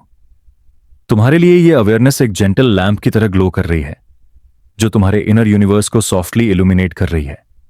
और जैसे तुम धीरे धीरे नाइट्स काल्म में घुसते हो, तुम रियलाइज करते हो कि तुम्हारा माइंड, तुम्हारी कॉन्शियसनेस तुम्हारा असली कंपेनियन है। और यही है सोलिप्सिज्म का एक ब्यूटीफुल ट्विस्ट। चाहे सब कुछ इल्यूजन हो या रियल, तुम्हारे लिए एक्सपीरियंस और अवेयरनेस ही सबसे रियल है। सोचो, तुम एक खुले आसमान के नीचे खड़े हो। रात का समय है, चांद अपनी ठंडी रोशनी से जमीन को छुप छुप कर छू रहा है और आसपास एक गहरी खामोशी छाई हुई है। दूर कहीं जंगल से हल्की सी हवा की आहट आती है, जैसे कोई पुरानी कहानी तुम्हारे कान में कह रही हो। तुम ऊपर देखते हो, लाखों और करोड़ों तारे तुम्हारी आंखों के सामने चमक रहे हैं। हर एक तारा अपना एक अलग रंग, अपनी एक अलग कहानी और अपनी एक अलग दुनिया लिए हुए है, और तुम एक छोटा सा इंसान इस पूरे असीम ब्रह्मांड में खड़े हो, जैसे एक बूंद समुद्र के बीच। ये जो लम्हा है, ये सिर्फ एक लम्हा नहीं है, ये एक दरवाजा है। एक ऐसा दरवाजा जो तुम्हें अपनी रूह के अंदर ले जाता है और वहां से बाहर ले जाता है, पूरे ब्रह्मांड तक। जब हम इस तरह के पल में होते हैं तो हम एक अजीब सी फीलिंग महसूस करते हैं, जैसे हम और यूनिवर्स एक ही हैं। जैसे हमारी सांस, हमारा दिल, हमारे ख्याल, ये सब इसी कॉस्मोस के रिदम के साथ चल रहे हैं। इसे कहते हैं कॉस्मिक कॉन्शियसनेस। कॉस्मिक कॉन्शियसनेस का मतलब सिंपल शब्दों में समझो तो यह है कि तुम अपने अस्तित्व को सिर्फ एक शरीर, एक दिमाग, एक नाम तक सीमित नहीं समझते। तुम महसूस करते हो कि तुम एक बूंद हो, लेकिन यह बूंद समुद्र से अलग नहीं है। तुम अलग होकर भी कनेक्टेड हो। तुम्हारी हर एक सांस में वही हवा चल रही है जो कभी किसी पहले इंसान ने ली थी, जो अब किसी दूर के जंगल में एक पेड़ ले रहा है, जो शायद अभी किसी दूर की गैलेक्सी में, किसी और प्लैनेट पे किसी लाइफ फॉर्म के पास जा रही है। तुम एक नेटवर्क का हिस्सा हो, एक इन्फिनिट वेब का, जहां हर एक एटम, हर एक वाइब्रेशन, हर एक सोच एक दूसरे को छूती है। यह बात तुम्हें शुरू में थोड़ी अजीब लग सकती है, क्योंकि हम अपने दिनचर्या में इस कनेक्शन को भूल जाते हैं। सुबह उठते हैं, फोन चेक करते हैं, काम पर जाते हैं, लोगों से मिलते हैं, प्रॉब्लम सॉल्व करते हैं, रात को सो जाते हैं। इस पूरे चक्कर में हमें लगता है कि हम बस अपनी छोटी सी दुनिया में जी रहे हैं। लेकिन जब तुम थोड़ा सा रुकते हो और अपना ध्यान बाहर के इन्फिनिट स्पेस में ले जाते हो, तुम्हें पता चलता है कि तुम्हारा एग्जिस्टेंस एक यूनिवर्सल स्टोरी का हिस्सा है। तुम्हारी आंखों के सामने चमकने वाले स्टार्स का लाइट शायद हजारों, लाखों, करोड़ों साल पुराना है। जब तुम एक तारे को देखते हो, तुम पास्ट देख रहे होते हो। शायद जब वो रोशनी चली थी तब जमीन पर इंसान भी नहीं थे, और आज वो रोशनी तुम तक पहुंची है। तुम बस देख नहीं रहे, तुम एक टाइम ट्रैवलर हो। तुम्हारा माइंड एक साथ पास्ट और प्रेजेंट दोनों महसूस कर रहा है। यह रियलाइजेशन तुम्हारे अंदर एक शांति लाता है। तुम समझते हो कि टाइम लिनियर नहीं है, सिर्फ एक इल्यूजन है जो हमारी जिंदगी को मेजर करने के लिए बना है। असल में सब कुछ एक साथ एग्जिस्ट करता है, और जब तुम ये समझने लगते हो, तुम्हारा मैं डिसॉल्व होने लगता है। तुम्हें लगता है कि तुम सिर्फ अपना नाम, अपनी जॉब, अपने रिश्तेदार, अपनी मेमोरीज नहीं हो। तुम कुछ और हो, कुछ बड़ा, कुछ गहरा। तुम एक कॉन्शियसनेस हो जो इस यूनिवर्स का हिस्सा है। तुम्हें लगता है कि तुम्हारे अंदर भी वही स्टारडस्ट है जो किसी गैलेक्सी के बीच के तारे में है। साइंस भी कहता है कि हमारे शरीर के एटम्स कभी किसी स्टार का हिस्सा थे। मतलब लिटरली हम स्टारडस्ट से बने हैं। जब तुम ये सुनते हो, तुम्हें महसूस होता है कि तुम और ये यूनिवर्स एक ही चीज हो। ये कोई मेटाफर नहीं है, ये सच है। कॉस्मिक कॉन्शियसनेस का एक और लेयर है, और वो है वाइब्रेशन का। हर चीज वाइब्रेट कर रही है। तुम्हारा शरीर, पेड़, हवा, मिट्टी, पानी और स्पेस का खुद का टेक्सचर, हर वाइब्रेशन एक तरह का सिग्नल भेज रहा है। और जब तुम अपने मन को शांत करते हो, तुम इन वाइब्रेशंस को महसूस कर सकते हो। ये वो मोमेंट है जब तुम मेडिटेशन में डीप चले जाते हो, या जब तुम नेचर के बीच बस चुपचाप बैठे होते हो। तुम सडनली महसूस करते हो कि तुम्हारा शरीर और तुम्हारा आसपास डिसॉल्व हो गया है। तुम बस एक एनर्जी हो जो हर जगह है। और ये सिर्फ एक सुकून का एक्सपीरियंस नहीं है, ये तुम्हें एक नई समझ देता है। तुम समझने लगते हो कि तुम जो भी करते हो, जो भी सोचते हो, जो भी फील करते हो, उसका असर सिर्फ तुम पर नहीं, बल्कि पूरे कॉस्मोस पर पड़ता है। तुम्हारी एक छोटी सी स्माइल, एक छोटा सा काइंडनेस का एक्ट, एक छोटा सा थॉट भी इस इन्फिनिट वेब में ट्रैवल करता है। ये कॉन्सेप्ट तुम्हें रिस्पॉन्सिबिलिटी का एहसास दिलाता है। तुम समझते हो कि तुम सिर्फ अपनी लाइफ के लिए नहीं, बल्कि इस पूरे एग्जिस्टेंस के लिए रिस्पॉन्सिबल हो। बहुत लोग कहते हैं कि कॉस्मिक कॉन्शियसनेस एक स्पिरिचुअल एक्सपीरियंस है, लेकिन यह साइंस के साथ भी अलाइन करता है। क्वांटम फिजिक्स कहता है कि सब कुछ इंटरकनेक्टेड है। एक पार्टिकल के साथ कुछ होता है तो दूसरे पार्टिकल पर असर पड़ता है, चाहे वो कितनी भी दूर हो। इसे क्वांटम एंटेंगलमेंट कहते हैं, और यह बात तुम्हारे कॉस्मिक कॉन्शियसनेस वाले फीलिंग से मैच करती है कि तुम और मैं, हम सब कनेक्टेड हैं। जब तुम कॉस्मिक कॉन्शियसनेस का अनुभव करते हो, तुम्हारे अंदर एक ट्रांसफॉर्मेशन होता है। तुम्हें लगता है कि तुम्हें अब जिंदगी के छोटे छोटे फाइट्स, ईगो क्लैशेस या पैटी इश्यूज की जरूरत नहीं। तुम समझते हो कि तुम्हारे पास जो वक्त है वो एक गिफ्ट है। तुम अपने कनेक्शंस को, अपने नेचर के पलों को, अपने अस्तित्व को ज्यादा डीपली चेरिश करते हो। तुम्हारे अंदर ग्रैटिट्यूड भर जाता है। तुम अपने लिए, दूसरों के लिए और पूरे यूनिवर्स के लिए एक नई रिस्पेक्ट महसूस करते हो। और शायद सबसे गहरी बात यह है, जब तुम कॉस्मिक कॉन्शियसनेस फेल करते हो, तुम्हें मौत का डर कम हो जाता है, क्योंकि तुम्हें पता चल जाता है कि तुम सिर्फ एक शरीर नहीं हो जो एक दिन खत्म हो जाएगा। तुम एक कॉन्शियसनेस हो जो हमेशा थी और हमेशा रहेगी, बस अपने फॉर्म बदलती रहेगी। जैसे समुद्र की एक बूंद हवा बन सकती है, बादल बन सकती है, बारिश बनकर जमीन पे गिर सकती है और फिर से समुद्र में लौट सकती है। फॉर्म बदलती है लेकिन एसेंस वही रहता है। तुम समझते हो कि तुम्हारा एसेंस भी हमेशा इस कॉस्मिक फ्लो का हिस्सा रहेगा। इस लम्हे में जब तुम ये सब महसूस करते हो, तुम्हारे अंदर एक अजीब सी शांति छाने लगती है। ना तुम कुछ जीतना चाहते हो, ना तुम कुछ खोना चाहते हो। तुम बस होना चाहते हो। तुम बस इस मोमेंट को, इस ब्रीथ को, इस हार्ट बीट को, इस यूनिवर्स के साथ फेल करना चाहते हो। तुम अपनी आंखें बंद करते हो और महसूस करते हो कि तुम और ये यूनिवर्स एक ही हो गए हो।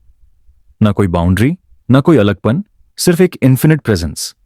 यह है कॉस्मिक कॉन्शियसनेस। एक ऐसा अनुभव जो तुम्हें तुम्हारे छोटे से मैं से निकालकर पूरे एग्जिस्टेंस में ले जाता है। और जब तुम इस स्टेट को अपने अंदर एक बार महसूस कर लेते हो, तुम्हारी सोच, तुम्हारा जीवन, तुम्हारा नजरिया सब बदल जाता है। तुम फिर कभी अपने आप को अलग, अकेला या इनसिग्निफिकेंट नहीं समझते। तुम समझते हो कि तुम्हारा होना ही इस पूरे कॉस्मिक कहानी का एक जरूरी हिस्सा है। और शायद इसी रियलाइजेशन में वो असली सुकून छुपा है जो हम सब ढूंढते हैं। सोचो, तुम्हारी सांसें धीरे धीरे कम हो रही हैं। हर एक पल ऐसा लगता है जैसे वक्त अपना रंग छोड़ रहा हो। तुम्हारा शरीर तो यहां है, लेकिन तुम्हारा मन कहीं दूर चला जा रहा है। ये वो लम्हा है जहां जिंदगी और मौत के बीच का पतला सा पर्दा हिल रहा है। एक ऐसा पल जिसे हम कहते हैं नियर डेथ एक्सपीरियंस, यानी मौत के करीब का एहसास। नियर डेथ एक्सपीरियंसेस या एनडीस हमेशा से इंसान के लिए एक रहस्य बने रहे हैं। कहानियां हैं कि लोगों ने अपनी आखिरी सांस के आसपास कुछ ऐसा देखा, सुना या महसूस किया जो सामान्य जिंदगी में मुमकिन ही नहीं लगता। कहीं कोई एक तेज सफेद रोशनी देखता है जो जैसे उसे अपने अंदर खींच रही हो, तो कोई अपने पूरे जीवन के पलों को एक ही सेकंड में अपने सामने फ्लैश होते हुए देखता है। कहीं कोई अपने शरीर के ऊपर मंडराता हुआ देख लेता है, नीचे अस्पताल के बिस्तर पर डॉक्टरों को अपनी जान बचाने की कोशिश करते हुए। ये सब सुनने में शायद फिल्मी लगे, लेकिन दुनिया भर में ऐसे हजारों डॉक्यूमेंटेड केस मिल चुके हैं। और दिलचस्प बात यह है कि चाहे इंसान किसी भी संस्कृति, धर्म या पृष्ठभूमि का हो, एनडीई का कुछ न कुछ पैटर्न हर जगह लगभग एक जैसा होता है। जैसे कि एक शांतिपूर्ण एहसास, एक रोशनी का स्रोत, अपने मर चुके प्रियजनों का दर्शन, या एक ऐसा एहसास कि तुम किसी और आयाम में चले गए हो जहां कोई दर्द, कोई तनाव नहीं है। लेकिन सवाल यह है, यह होता क्यों है? क्या यह सिर्फ दिमाग का एक भ्रम है जब ऑक्सीजन कम हो जाती है, या फिर सच में यह दूसरी दुनिया का दरवाजा है जहां मौत के बाद हम पहुंचते हैं? विज्ञान इस बात पर अब तक साफ जवाब नहीं दे पाया है। कुछ न्यूरोसाइंटिस्ट कहते हैं कि जब दिमाग मौत के करीब होता है तो केमिकल रिएक्शंस और इलेक्ट्रिकल एक्टिविटी का एक आखिरी उभार होता है जो तीव्र विजन पैदा करता है। लेकिन फिर भी कैसे इतने सारे लोग एक जैसे विवरण दे देते हैं जबकि उन्होंने पहले कभी ये बातें सुनी भी नहीं होती? एक उदाहरण लो। भारत में एक बुजुर्ग महिला थी जो कार्डियक अरेस्ट में चली गईं। डॉक्टरों ने घोषित कर दिया था कि उनकी हार्टबीट बंद हो चुकी है, लेकिन 3 मिनट बाद उन्हें जीवित कर लिया गया।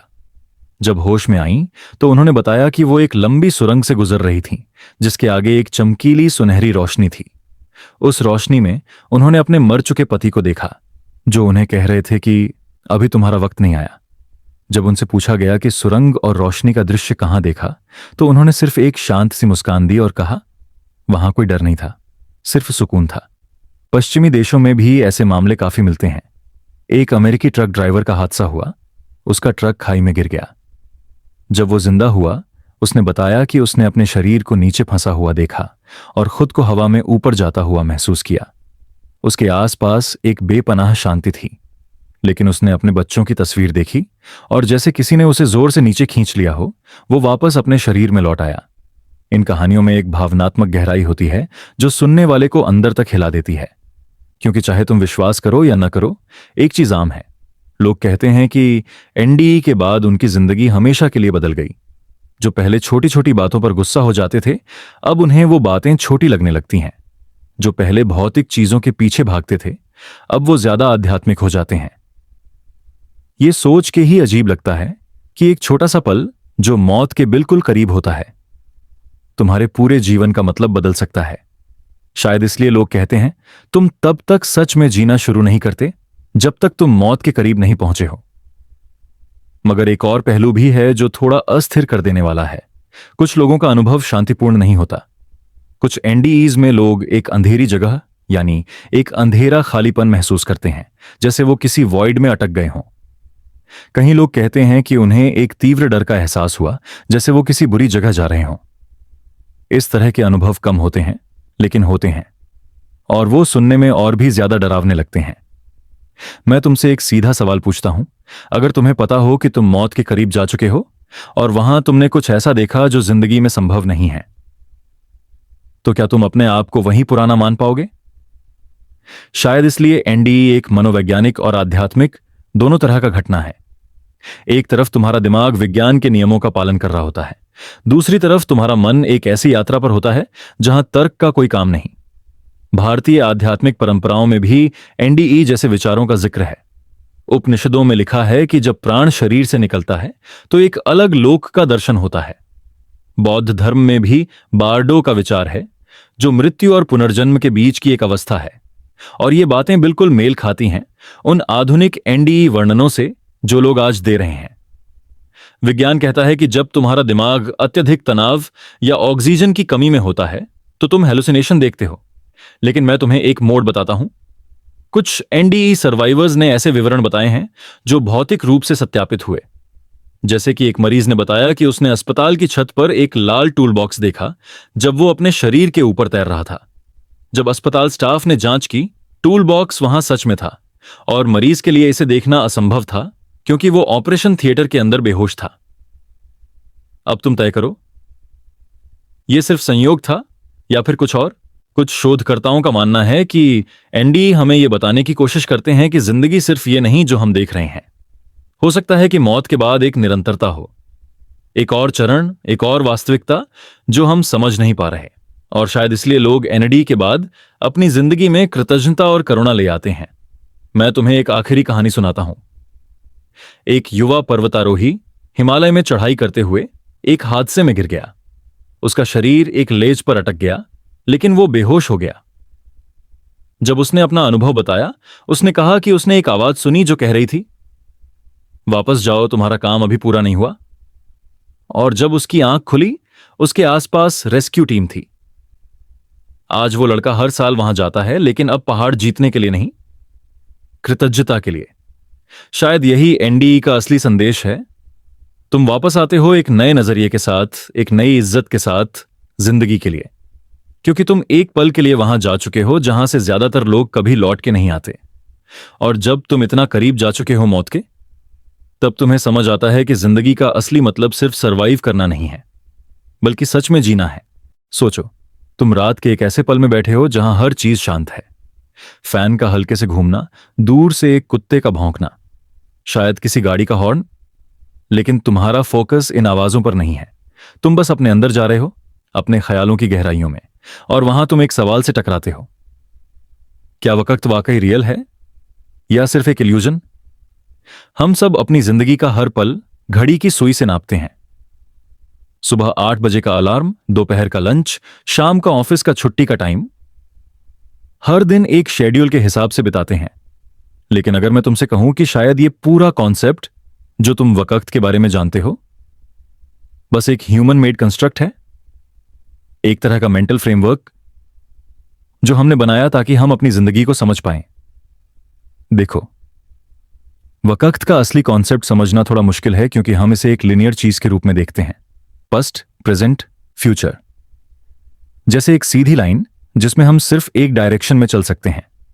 बचपन में तुम एक छोटा सा लड़का या लड़की थे, फिर तुम बड़े हुए, अब तुम यहां हो, कल तुम और बढ़ोगे और एक दिन मर जाओगे। ये एक सिंपल स्टोरी लगती है, लेकिन फिजिक्स, फिलॉसफी और साइकोलॉजी कुछ और कहती है। अल्बर्ट आइंस्टाइन ने एक बार कहा था, the distinction between past, present and future is only a stubbornly persistent illusion. मतलब पास्ट, प्रेजेंट, फ्यूचर अलग नहीं होते, ये सब एक साथ एग्जिस्ट करते हैं, सिर्फ तुम्हारा परसेप्शन उन्हें अलग अलग बनाता है। जैसे एक मूवी रील, पूरी फिल्म एक साथ रील में होती है, लेकिन तुम एक टाइम पर एक ही फ्रेम देख पाते हो। अगर हम फिजिक्स की तरफ देखें तो आइंस्टाइन का थ्योरी ऑफ रिलेटिविटी कहता है कि वक्त एब्सोल्यूट नहीं है। टाइम हर जगह एक जैसा नहीं चलता। अगर तुम लाइट की स्पीड के करीब चले जाओ तो तुम्हारे लिए वक्त स्लो हो जाएगा, पर किसी और के लिए नॉर्मल रहेगा।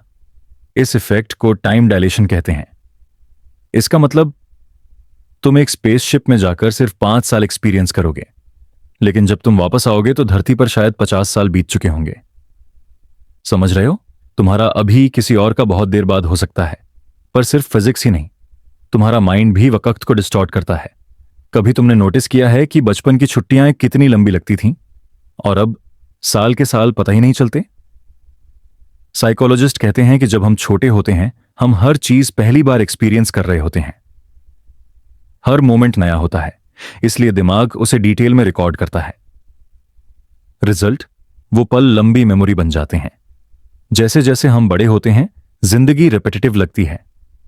दिमाग फास्ट फॉरवर्ड मोड में चला जाता है और वक्त तेज गुजरता महसूस होता है। और अब एक और ट्विस्ट सोचो, अगर वक्त एक इल्यूजन है तो प्रेजेंट मोमेंट क्या है? तुम सोचोगे कि प्रेजेंट वही है जो अभी तुम महसूस कर रहे हो, लेकिन अभी भी एक पलक झपकते ही पास्ट बन जाता है। तुम इसे कभी पकड़ नहीं पाते। कुछ फिलोसफर्स कहते हैं कि प्रेजेंट मोमेंट का कॉन्सेप्ट भी सिर्फ एक मेंटल कन्वीनियंस है। रियलिटी में हम एक कांस्टेंट फ्लो में हैं, जिसमें कोई रिजिड अभी नहीं है। इंडियन फिलॉसफी में भी यह आइडिया नया नहीं है। वेदांत और बौद्ध धर्म दोनों कहते हैं कि वक्त एक माया है, एक भ्रम। पास्ट सिर्फ तुम्हारी मेमोरी में है, फ्यूचर सिर्फ तुम्हारी इमेजिनेशन में, और प्रेजेंट भी कंटिन्यूअसली स्लिप हो रहा है। इसका मतलब जो तुम्हारे पास सच में है वो सिर्फ अवेयरनेस का एक इटर्नल फ्लो है। तुम सोच रहे होगे, अगर वक्त एक इल्यूजन है तो क्या हम अपना पास्ट बदल सकते हैं? यह सवाल कॉम्प्लिकेटेड है। मैं तुम्हें एक थॉट एक्सपेरिमेंट देता हूं। मान लो तुम एक मशीन बनाते हो जो तुम्हें पास्ट में ले जा सकती है। तुम वहां जाकर एक छोटी सी चीज बदल देते हो। मान लो तुम अपने स्कूल के एग्जाम में एक अलग आंसर लिख देते हो। अब यह चेंज फ्यूचर में तुम्हारे सारे डिसीजंस को सटली बदल देगा। यह बटरफ्लाई इफेक्ट कहलाता है। मगर क्वांटम फिजिक्स में एक और आइडिया है, ब्लॉक यूनिवर्स थ्योरी। इसके हिसाब से पास्ट, प्रेजेंट, फ्यूचर पहले से ही फिक्स्ड हैं। तुम कुछ भी बदल नहीं सकते।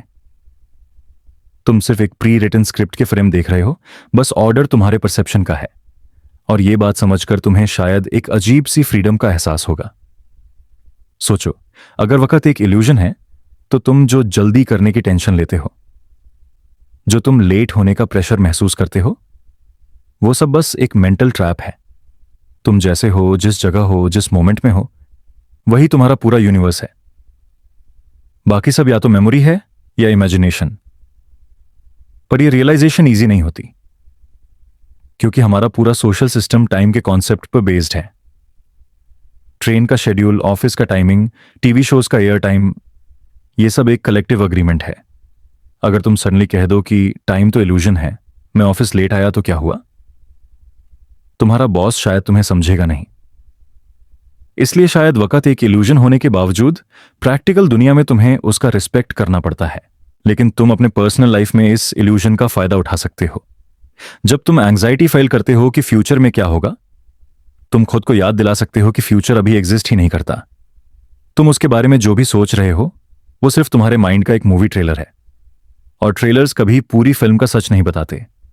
वैसे ही जब तुम पास्ट के रिग्रेट में डूबते हो, तुम्हें याद रखना होगा कि पास्ट सिर्फ एक मेमोरी पैटर्न है और मेमोरीज भी बदल सकती हैं।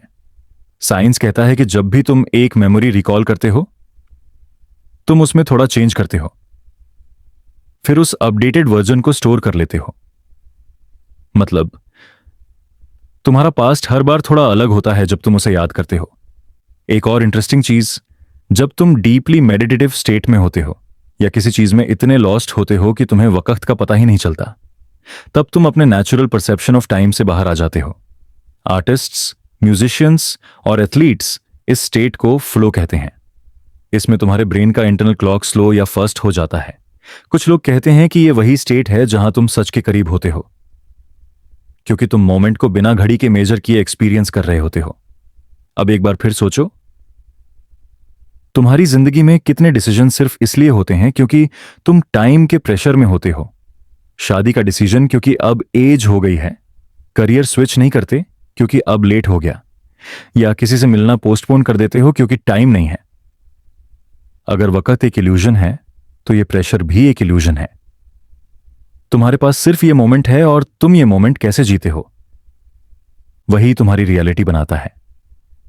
मैं तुम्हें एक सिंपल एक्सरसाइज देना चाहता हूं। आज रात जब तुम सोने जाओ, अपनी आंखें बंद करो और अपने आप से बोलो, मैं वक्त के बाहर हूं, मैं सिर्फ इस पल में हूं। फिर अपनी सांस को फील करो, हर इनहेल हर एक्सहेल बिना उसे काउंट किए। अगर तुम्हारा दिमाग फ्यूचर के थॉट्स लाए, जेंटली उसे वापस सांस पे ले आओ। शुरू में मुश्किल होगा, लेकिन धीरे धीरे तुम नोटिस करोगे कि तुम्हारा माइंड रिलैक्स हो रहा है। तुम एक ऐसे जोन में आ जाओगे जहां जल्दी और देरी का मतलब ही खत्म हो जाता है। और शायद इसी साइलेंस में तुम समझ पाओगे कि वक्त वाकई एक इल्यूजन है। और जब तुम ये समझ लेते हो, तुम अपनी जिंदगी को सिर्फ घड़ी की सुई के हिसाब से नहीं, बल्कि अपने दिल के हिसाब से जीने लगते हो। और ये मेरे दोस्त एक ऐसी फ्रीडम है जो तुम्हें किसी कैलेंडर या क्लॉक से कभी नहीं मिलेगी।